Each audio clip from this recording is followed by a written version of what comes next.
हूँ। मैं हिमांशु सिंह कक्षा 8वीं की छात्रा हूँ।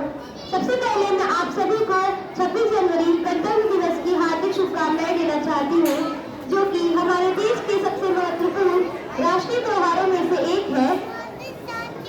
यह उस दिन की याद दिलाता है जब 1950 में हमारे देश का संविधान लागू हुआ था।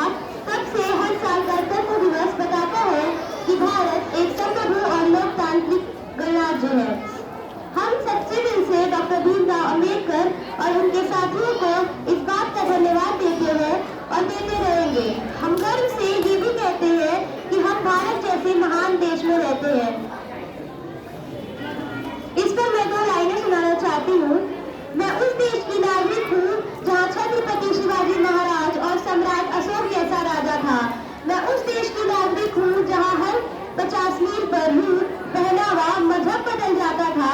मैं उस देश की नागरिक हूँ जहाँ डाल डाल पर सोने की चिड़िया को पाया जाता था। मैं उस देश की नागरिक हूँ जिसे अपने भूगोल से पहले इस ब्रह्मांड का भूगोल समझ आता था। आज देश आजाद होने के कारण हम सुकून से जी रहे हैं, लेकिन उन बॉर्डर पे खड़े जवानों का क्या? उनके लिए कैसा संविधान और कैसी आजादी? वो तो अपनी जान पर खेलकर